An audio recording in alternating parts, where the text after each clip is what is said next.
Representative Raul Manuel of Kabataan Party List is a member of The Communist Party. the Communist Party of the Philippines. Recruitment programs no for NPA recruitment, sir. So ngayon ay kumukulo na yung aking dugo habang tinitingnan ko itong tao na ito. Sabi ko, Raul, mag-NPA na ako sa Palawan. Paalam lang ba as a friend? Yes, sir. You can just imagine a congressman of the Republic of the Philippines enjoying all the perks, enjoying everything, at the same time undermining this government. Before we start though, it turns out a good amount of you watching right now aren't even subscribed to the channel, so if you enjoy the content, consider hitting the subscribe button, as not only does it help out a ton, but it also very much appreciate it.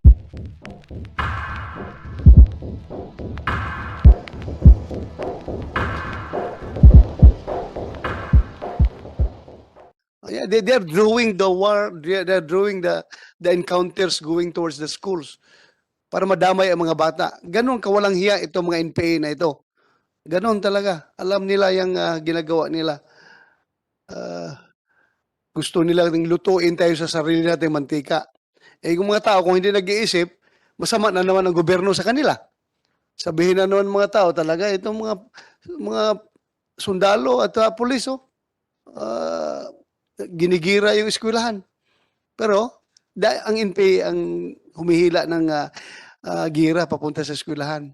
Ganon yun sila ka switik. Akala nila maisahan nila yung gobyerno. Next, ito sa mga surrender, mga former rebels. Tanungin ko kayo bago kayo magsalita lahat. Sino sa inyo pinaka-latest na nag-surrender?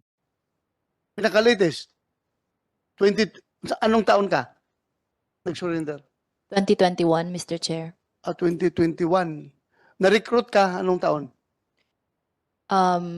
Sa legal organization, sir, 2014, and into the armed group, sir, 2019, sir. 2019. That's why I'm asking this, dahil gusto ko malaman from among you, kasi sigurado ako, kung nag-surrender kayo o na-recruit kayo during the effectivity, during or after the effectivity of the Anti-Terror Act, which criminalizes recruitment. Alam ko na kilala niyo kung sino yung nag-recruit, dapat yun ay nakasuhan na. Kasi alam ko hanggang ngayon, nandiyan pa yan sa mga eskwela ninyo. Sige pa rin recruit yung mga gago na yan. Sige pa rin pang-recruit, sige pa rin pangluloko ng mga tao na yan. Yung mga teachers na yan, na mga professors na andyan pa sa mga universities, sige pa rin yan hanggang ngayon. So tinitingnan ko kung sino yung pasok sa effectivity ng Anti-Terror Act para makasuhan na yung mga tao na yan. So yung pinaka-latest na dapat na nag-surrender, na kilala ninyo kung sino nag-recruit ninyo. Andyan pa ngayon, paikot-ikot, palipat-lipat lang ng school para mangloko ng mga kabataan.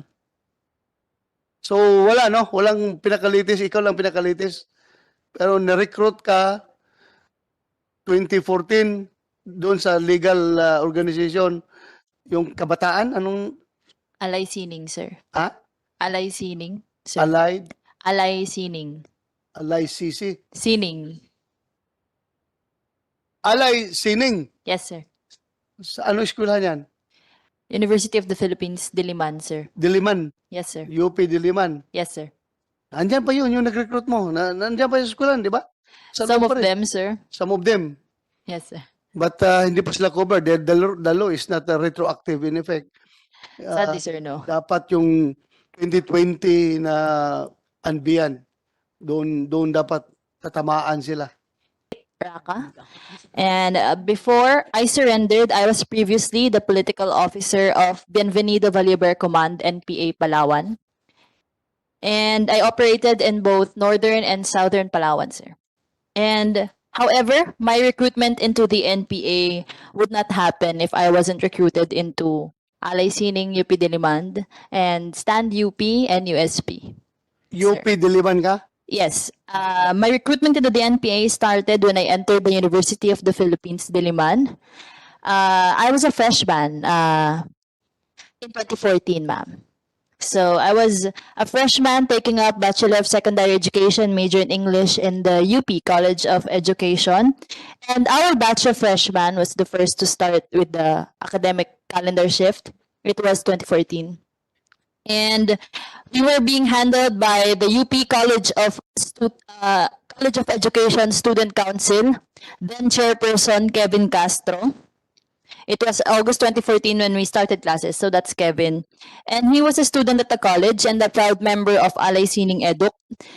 Alay Sining Eduk was a cultural activist mass organization based at our college. And seeing Kevin, seeing that I was a student leader, I stood out. He recruited me along with most of my batchmates into Alay Sining Eduk. And eventually, we were told part of the membership process was to take up these educational discussions or EDs called Maikling Kurso sa Lipunan at Rebolusyong Pilipino, MKLRP, Espesyal na Kursong Masa, ESCOM, and then Araling Aktivista or ARAC.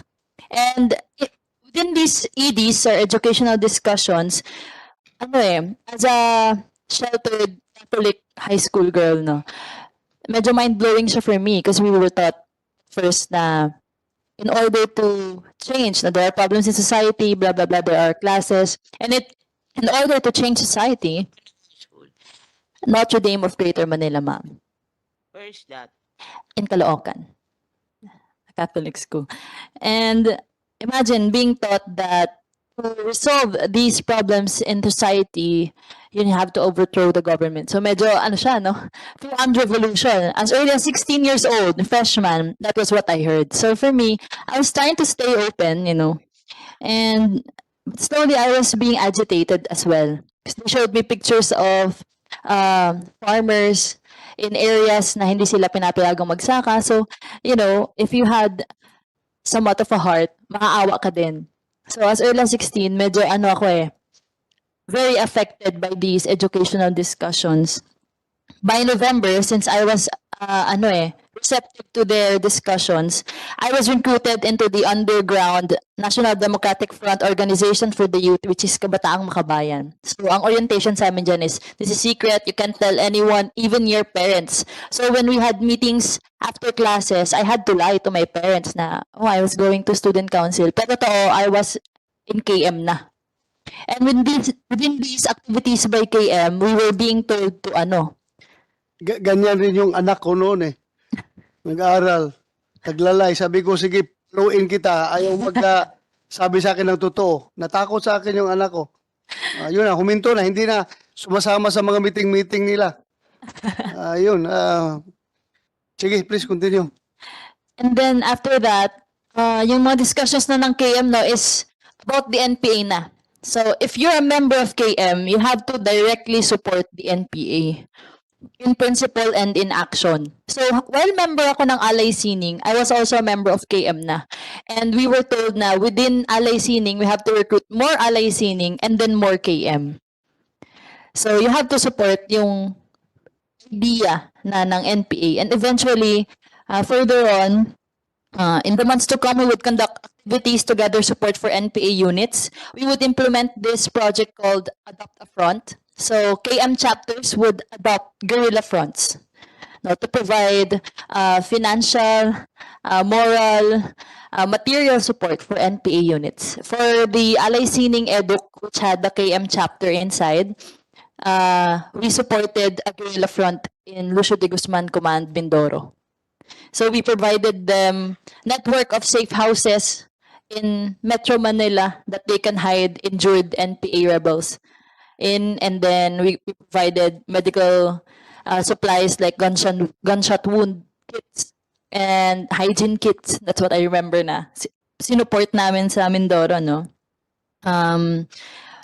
That's all. And later on, I would be recommended and recruited into the Communist Party of the Philippines as a leader. And doon ko makikita yung in a wider perspective yung program ng Communist Party sa recruitment ng youth into NPA.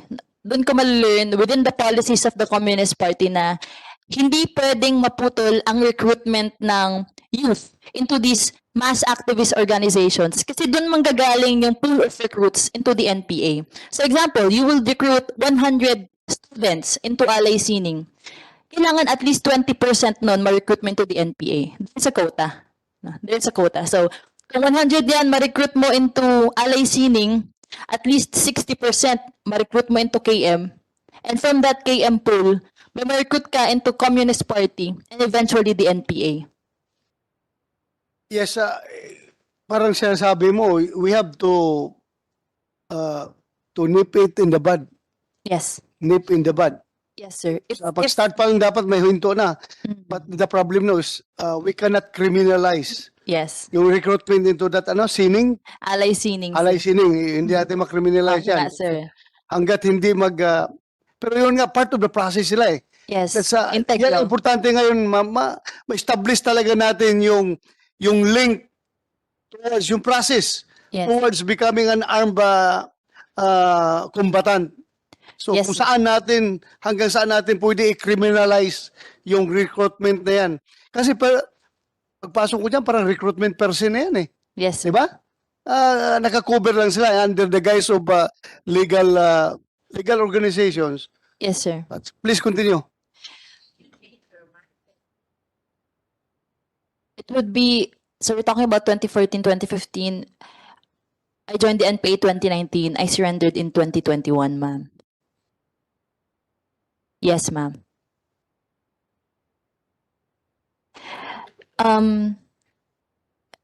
It was NTFL Cup. Then again, I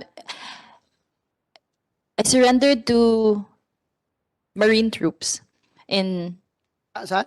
Palawan. Marines? To Marine Okay. troops, yes. Marines? Yes. Okay. To Marine troops in 2021 after such a bad encounter wherein one of my former comrades died. And then I thought of surrendering na kasi we were told na there's a program for surrenderies and there is. And I'm very happy no, na nakita yung sincerity ng government through NTF-ELCAC no sa now. I'm currently training to be an officer in the Marine Corps, Philippine Marine Corps. Very good. Very good. Shout out kay Brigadier General Lorida. And thank you, sir, for recruiting me. And to Sir Lacuesta and Sir Heli.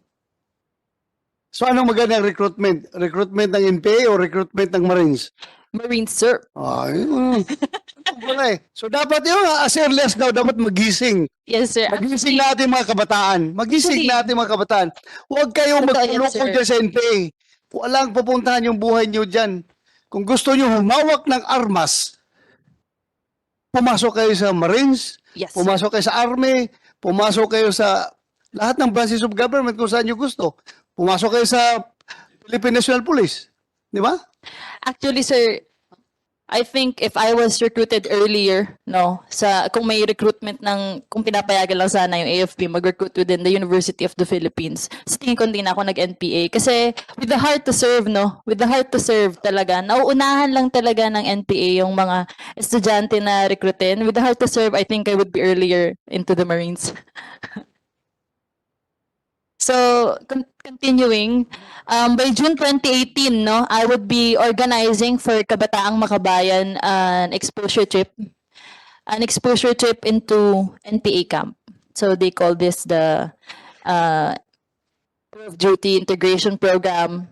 No, I would be deployed into NPA Lucio B. Guzman Command, entering an NPA camp through Mansalay, Mindoro, and then ayun, marami kaming batch. Actually, yung ibang mga batch doon namatay sila, Joe Lapira. Yan, kasabay ko sila pumasok into NPA camps. 3 batch kami, 1 in Batangas, 1 in Quezon, and our batch was in Mindoro.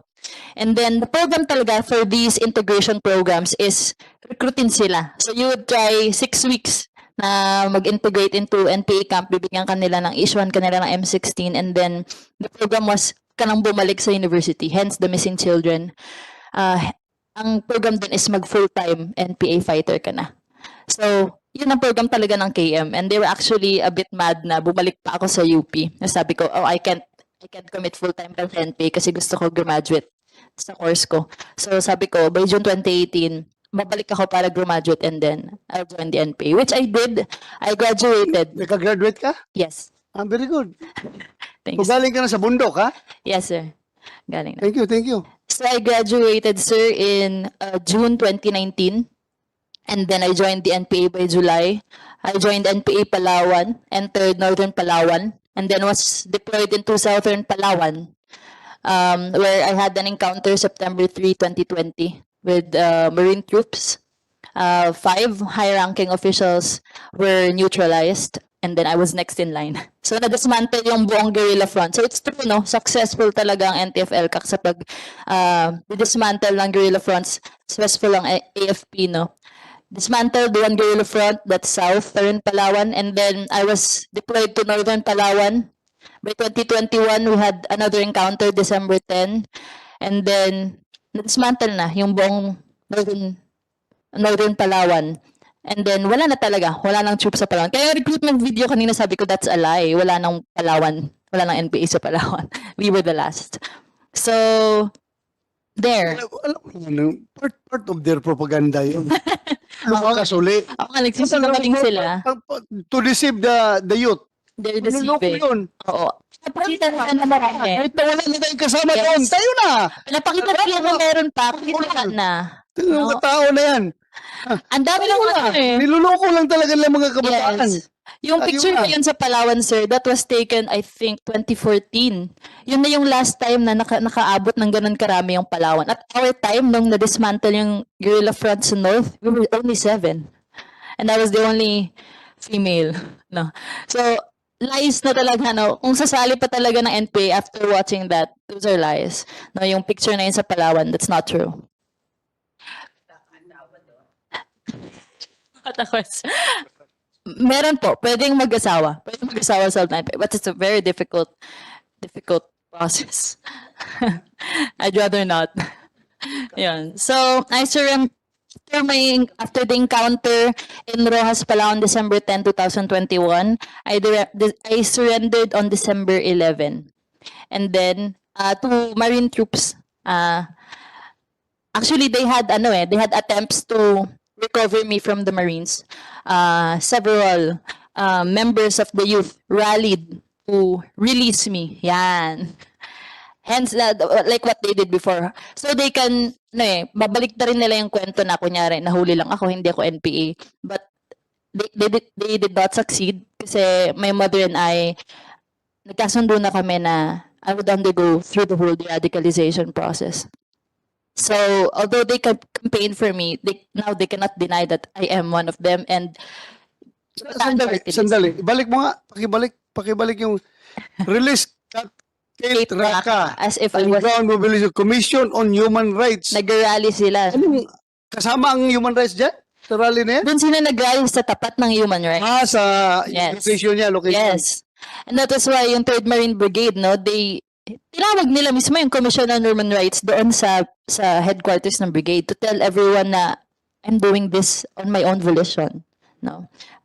I'm here because I want to surrender and I don't want to be ever returned back to that place again. Kasi kapag ni-release ako, for sure, yung karapatan Southern Tagalog, dadalhin ako sa next available guerrilla front. That's what would happen, no, if I did not surrender. So they said, treat me as prisoner of war, blah, blah, blah. Let me have my time in court. But I know that's not the real intention. So that's what happened to me. And that was why I had to go sa custody ng Marines kasi they're trying to take me back through those campaigns. Answer. So lahat yan halos ng student organizations campaigned for my release.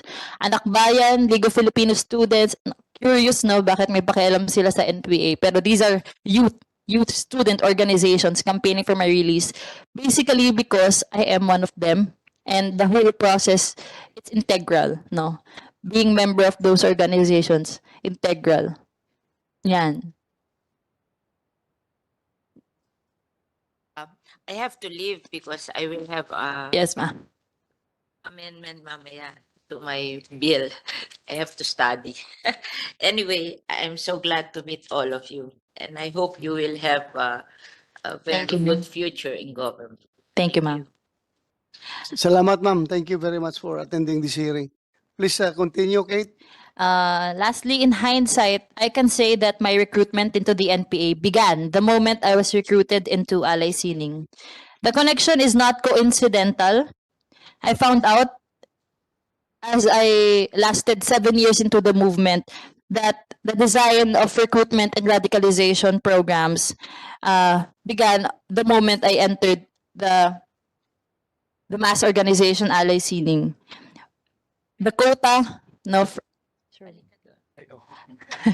the quota, from Alay Sining members into KM members and eventually Communist Party members and eventually NPA members. So that is a process that is integral for the NPA to exist and to continue to exist. So, You're from there. yeah. So the whole process of radicalization occurs in schools because it is the CPP's program. And I think there has to be a way penalize this. I don't know yet exactly how, but you have to hold them accountable. Kasi kung kaya nga nila i-rally na maraming namamatay sa hazing, kaya kailangan anti-hazing law, mas maraming namamatay sa pag-NPA, sir. Correct.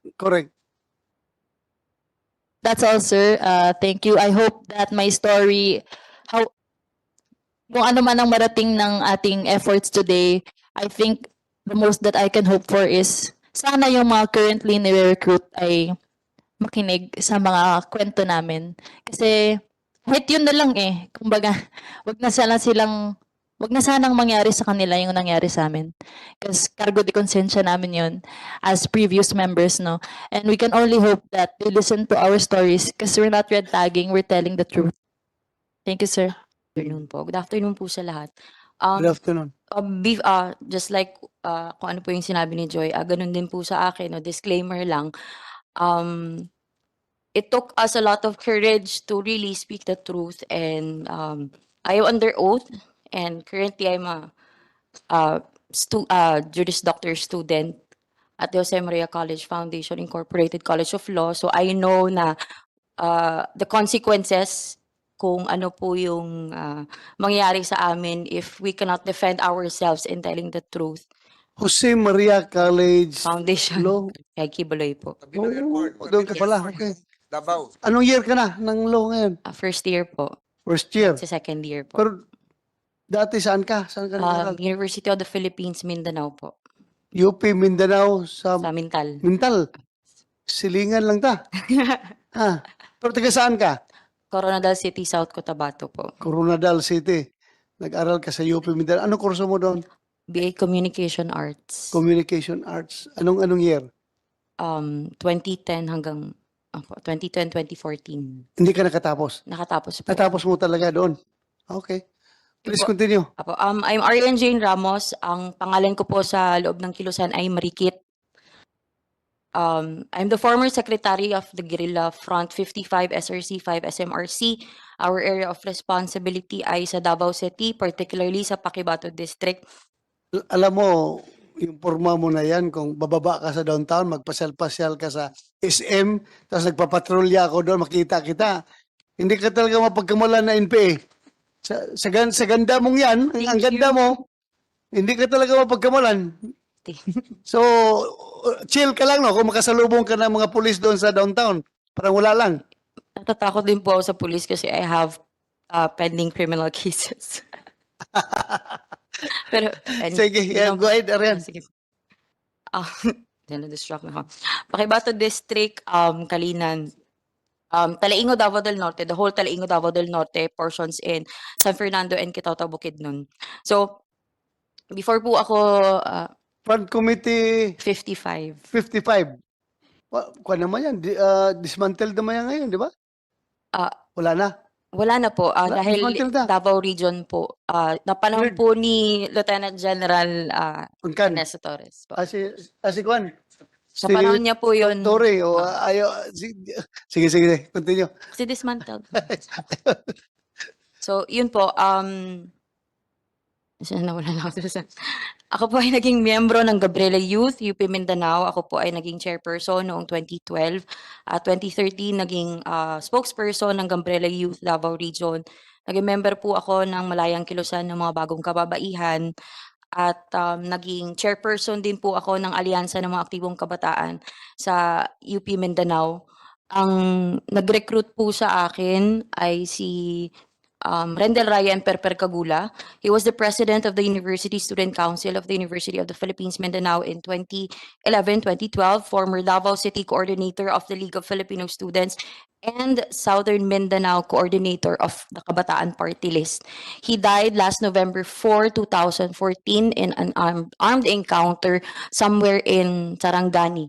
Sarangani, no? Sarangani. He was the political instructor of Guerrilla Front 73. Saan dyan? Yung naka-red po. Kagula. Patay na yan? Patay na? Patay na po November 4, 2014. May his soul rest in peace. Apo. Continue. So, during, naging collective ko rin po si si Kerlan Fanagel, former Secretary General, then Chair of Pasakaday Salugpungan Kalimutan Pasaka, Confederation of Lumad Organizations in Southern Mindanao. Siya po yung nakausap at nakilala ko ng pumunta po kami sa UCCP Haran. Kasi before po ako nag-NPA, meron po kaming immersion sa UCCP Haran. If you remember ang Bakwit, no? Majority, may 1,300 no na mga Talaingod Manobog from Talaingod, Davao del Norte na nagbakwit. So si Kerlan, siya po yung isa sa mga nakakausap ko dahil siya yun nga, Secretary General at that time.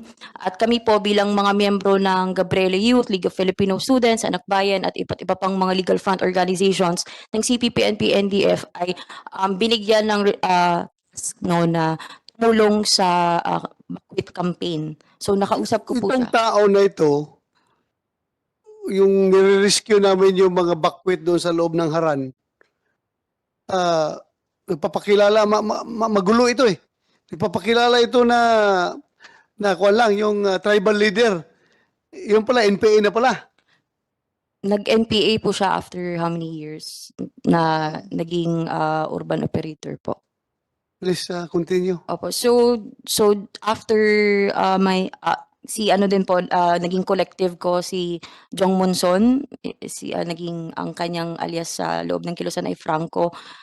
He was the political instructor sa regional operation sa regional headquarters ng Southern Mindanao Region. Naging Secretary General din po siya ng Pasaka at miyembro siya ng Anak Bayan University of Mindanao sa Davao City. Nag-surrender na din po siya. So, collective niya po, kasama niya po si Kerlan, kasama niya din po yung iba pang si Perper, kasama din po namin na yung namatay na.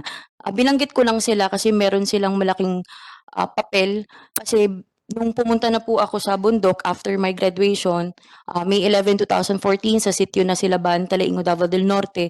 Yun na po yung unang araw na pumasok ko sa Talaingod at nag-start yung revolutionary integration ko sa Talaingod. So pagpunta ko doon, that was 2014, yun din po yung mga panahon na na-pull out na po yung 68 Infantry Battalion sa Talaingod dahil naging successful yung campaign ng CPP-NP NDF sa taktikang Bakwit. So ang taktikang Bakwit ng SMRC was first employed in 2014 as regional directive. So yung Bakwit po ay regional directive. Ibig sabihin, mandato po yun orchestrated po yun ng Southern Mindanao Regional Committee. Panahon po yun nila Kabok, nila Elian, may mga, hindi pa pala, si Bok pa pala. And then, yung unit po namin sa Talaingod, kami po yung may responsibility sa pagbibigay ng napakaraming puwersa ng mga from the dato, mga bata, mga IT students. If you remember sa Lupungan Tatanaw Igkanogon Community Learning Center, isa na po kami sa mga henerasyon na nagpatuloy na nagtayo ng 21 schools sa Talaingod, Davao del Norte po.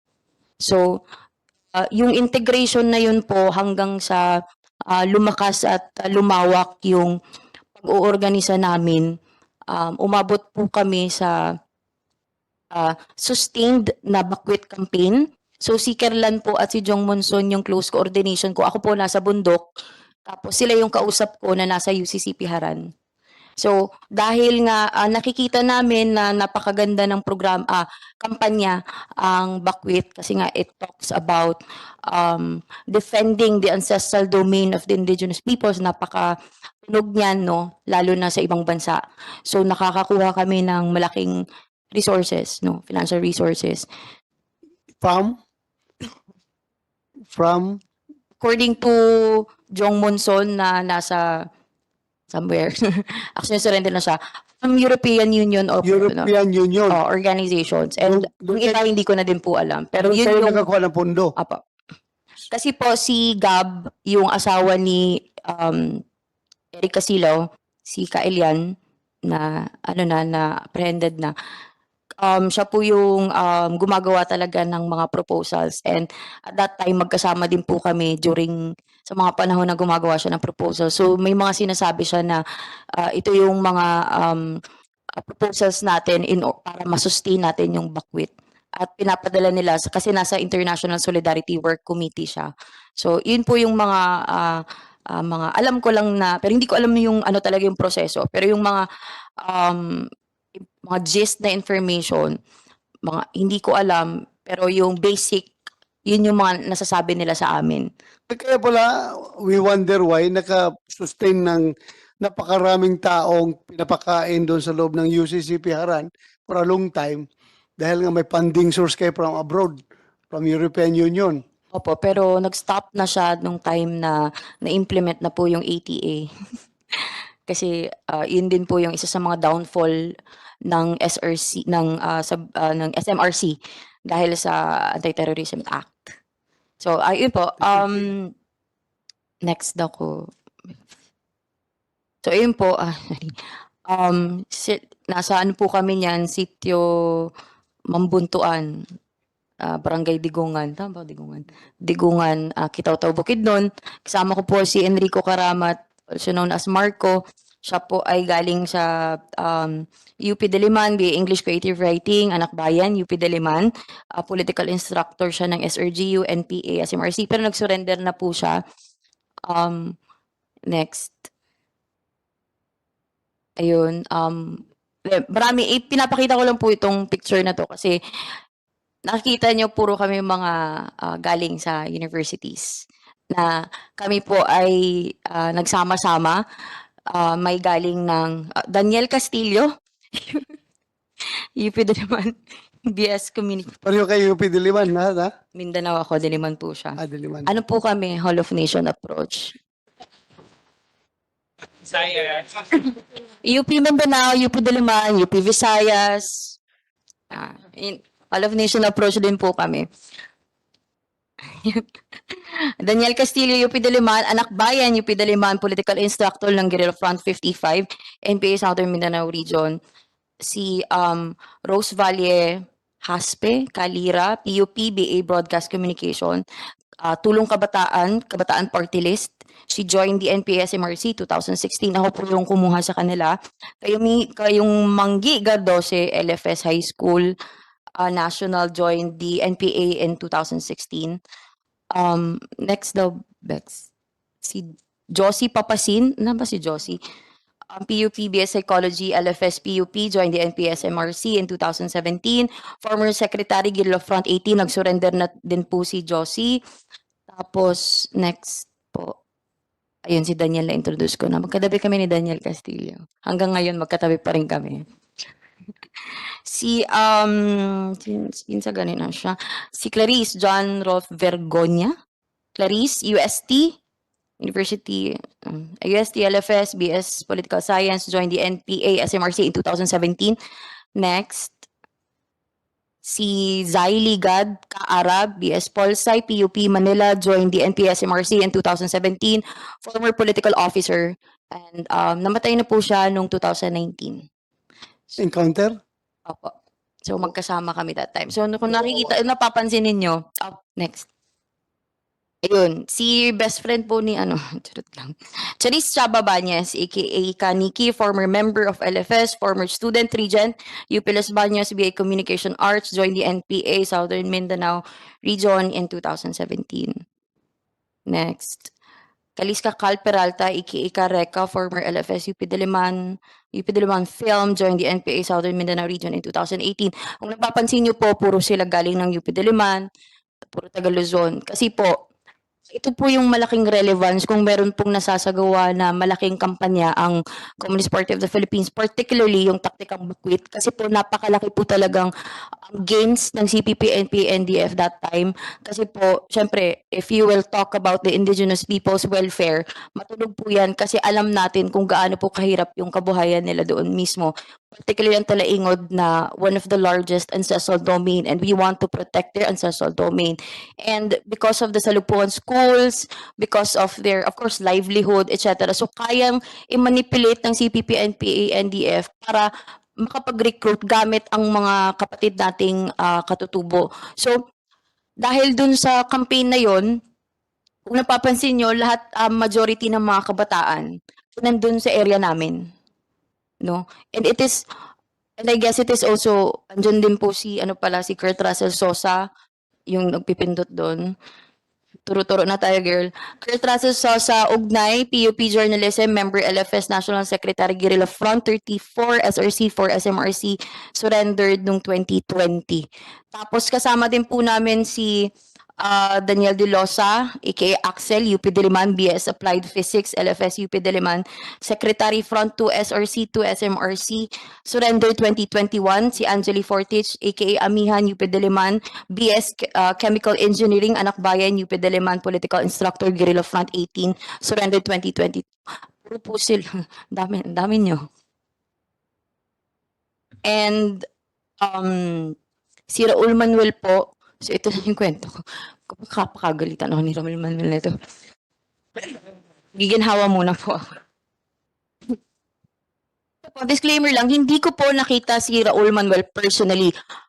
However, kasama ko po si Eric Casilaw sa Sitio Balacayo, Barangay Namnam, San Fernando, Bukidnon. Kami po ang nag-facilitate ni Raul Manuel, kasama si Daniel De Losa, kasama ni Kurt Russell Sosa, kasama ni Angeli Fortich, basta marami silang kasama. 16 of them, ko po yung may hawak ng recommendation letter nila. Kasi po yung harboring site namin ay ilang kilometro lang sa harboring site ng unit ko. Hindi po ako nandun physically sa unit ko dahil I was pregnant. So doon po ako sa regional headquarters, pero napakalapit lang po namin sa kanila. So I facilitated them. Una, natulog sila sa UCCP Haran, and then kinabukasan, doon sila dumaan sa barangay San Jose sa San Fernando, Bukidnon. Tama ba ko, 'di ba? Oh. Tapos dumaan sila sa Salog River. I-explain ko saan sa dumaan, baka sabihin niya hindi ko alam. Sa Salog River, and then after how many days? 5 days, nakarating sila sa range ng Sitio Bolo, Barangay Daguhoy, Talaingod, Davao del Norte. So umabot sila siguro ng siguro 2 weeks. Ang iba kasi deployment na eh. For example, si Kurt na deploy na siya sa ibang area. Yung iba 2 weeks hanggang 1 month na nagstay sa unit namin mismo. At may mga kasamahan po ako na wala dito na they can attest na Raul Manuel is there. So, what does that make of Raul Manuel? He is a member of the Communist Party of the Philippines, but he is not a member of the New People's Army. So, member siya ng Communist Party of the Philippines. Very Yes. clear. Coming from you, baka sabihin ni Manuel na tuturuan kita. Wala siya. Law student ka ngayon, di ba? Hindi ka pwedeng turuan. So, si Raul Manuel is a member of the Communist Party of the Philippines. Communist Party of the Philippines. Is that Raul Manuel, the same Raul Manuel that is The Raul. party list representative Yes. ng kabataan? The same person? Yes. The same person? Yes.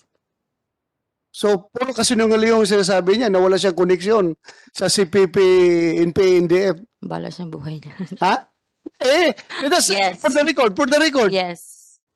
Puro Yes, of kasinungaling course, yan. he will deny it. No, the same as what we did no nung nasa legal front organizations pa we always deny because it is our responsibility to hide our identities na kami ay mga membro ng underground mass organization at members ng Communist Party of the Philippines. So for the record, just for the record, For the record, for the record, you are categorically speaking that he is a member of the Communist Stating Party of the that Representative Raul Manuel of Kabataan Party List is a member of Communist Party. the of the Communist Party of the Philippines. Yes.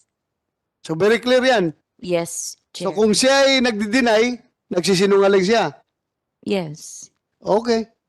Because that is your usual modus operandi to deny every time you're being asked. Yes. Am I correct? Yes. Yes. Kate Traka, please, you have the floor. Good afternoon, sir. In addition, sir, I also worked with Raul Manuel when he was the UP student regent in the University of the Philippines. And kasama ko siya and we were recruiting for KM and for the Communist Party of the Philippines. And we facilitated yung NPA recruitment as well within the university. So I am sure he will deny this, my good old friend Raul and workmate. We worked within UP, no, within the Committee Tagapagpanganap, no, ng UP. Yun yung mastermind ng recruitment sa UP. He as a student regent at the time and me as the chairperson of Alay Sining, no. We planned and we implemented recruitment for the NPA. Kami yung nagpapatupad ng mga quota doon kung ilan yung NPA na dapat ma-recruit ng bawat chapter ng KM for each college, no, na meron sa UP. So kaya siya pumasok sa NPA Mindanao, no, kasi naman susunod yung mga tao sa kanya kung hindi siya nagpupunta doon, di ba? So the same with me kasi leader ako, so I had to go to NPA Mindoro. How can I recruit NPA kung ako nga ayoko, di ba? Umuwi siya eh. Di ba? Hindi siya nagtuloy mag-NPA. Nagtuloy ako. Pero okay lang naman kung i-deny niya. Kasi yun talaga yung gagawin niya for sure. Kasi trabaho niya yun at nasa Congress siya.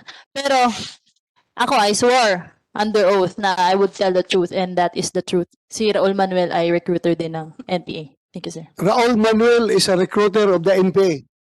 Yes, sir. That's what you're saying, right? Yes, we were For the planning, record. implementing recruitment programs no for NPA recruitment, sir. So ngayon ay kumukulo na yung aking dugo habang tinitingnan ko itong tao na ito. You know, we might be laughing right now, but for all we know, this is a very serious matter.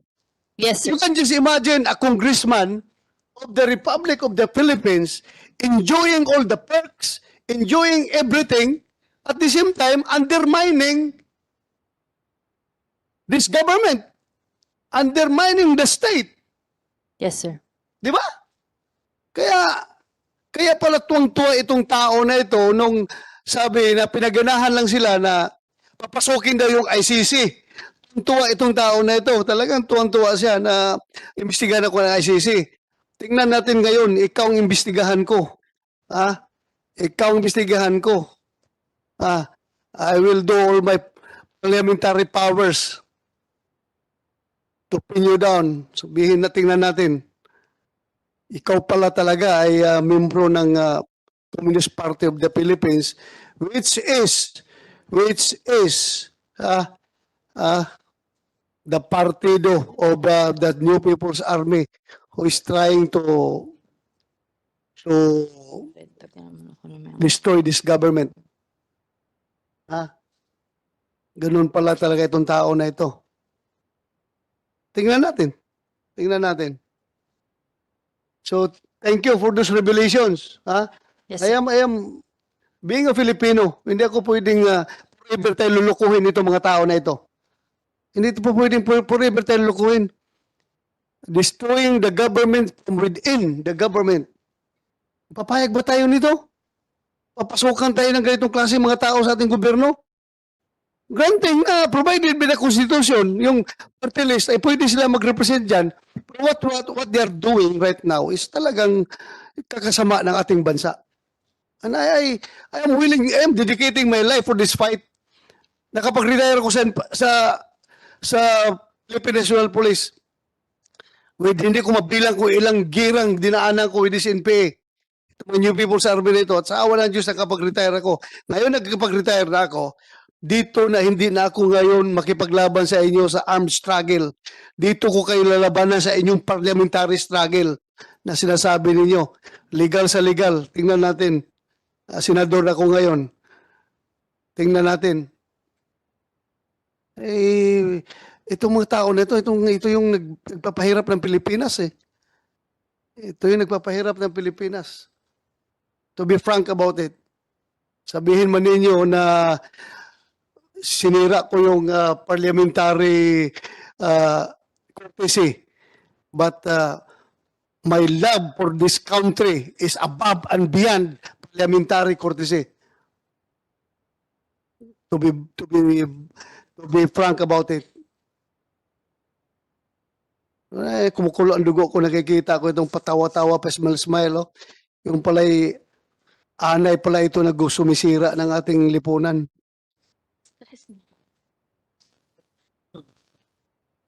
Diyos ko, bakit meron tayong ganyang mga congressman? Sige, continue. Sinong gusto magsalita? Ha? Hindi pa pala tapos. Sorry, nakalimutan ko. Na-high blood kasi ako eh. Sige, pasensya ka na. Please continue. Nai-vlog na din ako sa joke. So yun po, no, lumabas sila and then after that,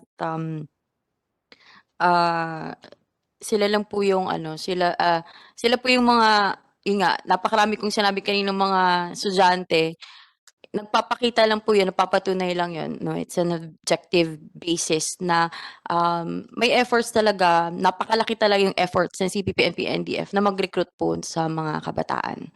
Kasi sila yung nagiging second liners para maging politiko and military cadre. Hindi mo nagtanong si Raul Manuel na ano kaya, sir, kung ikaw na lang mag-armas, lumabang ka doon sa bundok, bakit kami pang nire-recruit ninyo? Hindi nyo nasabihan yan. Nauna po kasi ako sa kanya. Nauna ka sa kanila. Nauna ako sa kanya. Ibig sabihin, mas senior ka sa kanya. Opo. Thank you. Ang mga kabatch niya po, si Kate Raka. Kaya si Kate po yung kanina nag-explain regarding kay yung mas malalim na participation ni Raul Manuel. You mean to say, kabats mo siya? Yes, sir. We were, magsabay kami nag-student council, and nung naging student regent siya sa UP, I was also operative ng CPP sa UP. So parehas kami nag-ooperate under the same committee. And then, actually, bago ako mamundok, ay nagpaalam ako sa kanila. Sabi ko, Raul, mag-NPA na ako sa Palawan. Paalam lang ba? As a friend. Tapos, kasi, baka ma-convince ko siya na mag-NPA din. And he told me na he's planning to be a part of the Congress sa KPL. So, we went our separate ways, but we had the same goal, no? Recruitment pa rin, no? Bigger pool for the NPA. So, ito si Raul, hindi niya choice mag-NPA. Pero, he's part of the body na nagre-recruit for the NPA. So, there's that truth na kasama ako at yung iba pang mga kabataan na sumunod sa akin ay recruited under the influence of the same party list, sir. Kasi yung Anak Bayan, Alay Sining, LFS, sila yung organizations na founding organizations ng Kabataan Party List. Anak Bayan, League of Filipino Students, Alay Sining, and other organizations na affiliated sa left-wing red. No, yan yung youth, no, ay founding members ng Kabataan Party List. And it's true na under their influence, no, ay maraming batang nare-recruit into the NPA. And I was one of them. Si Raul, siguro mas masaya sa Congress. So, talaga mas masaya doon. Masaya siya doon. But anyway, yun nga, grabe palang ginagawa itong mga tao na ito. With your revelations, I would like to thank you. With your revelations, the more na I am emboldened to move for the kung pwede lang i-scrap yung party list system na yan para mahinto na yung pakikialam ng mga CPP dito sa ating kongreso. Yan, nagiging free ticket nila yan yung party list system para pumasok sa kongreso. But anyway, since it is provided for in our constitution, wala na tayong magawa dyan.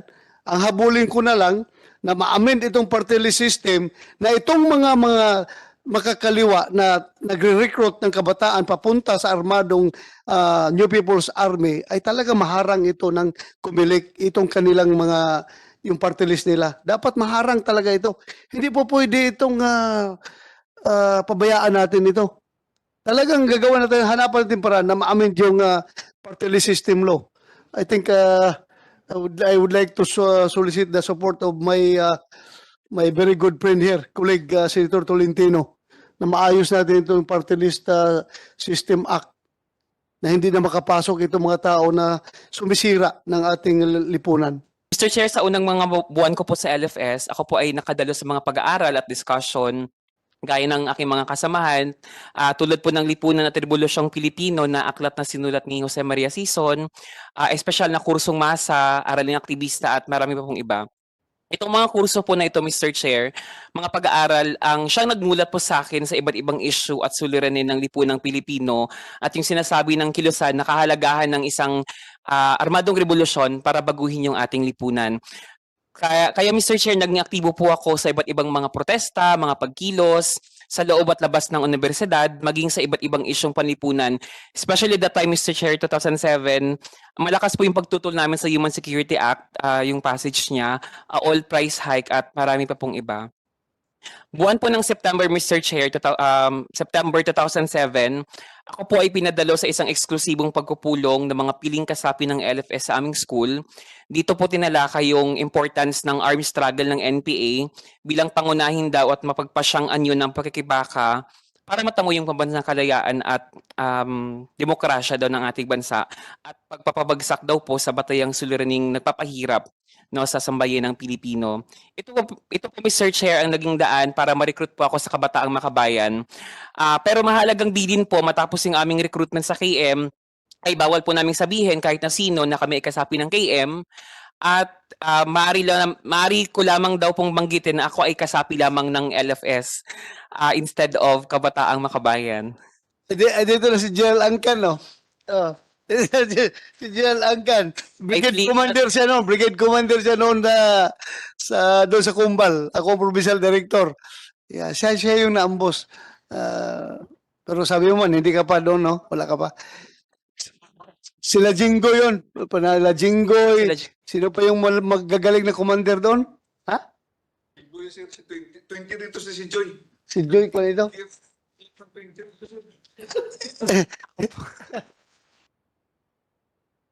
Amihan siya noon, Amihan, si Commander Amihan. Si Noel. Sige, continue, Joy, continue. Salamat po, Mr. Chair. Simula nga po na Mr. Chair, September 2007, as part of KM, we work discreetly to support the NPAs in Iloilo and Capiz. So from medical supplies, network of boarding houses, mostly sa paligid po ng community ng UP Visayas, at facilitation ng mga mag-i-integrate o mag-i-immerse ng mga KM members patungo sa mga units ng NPA.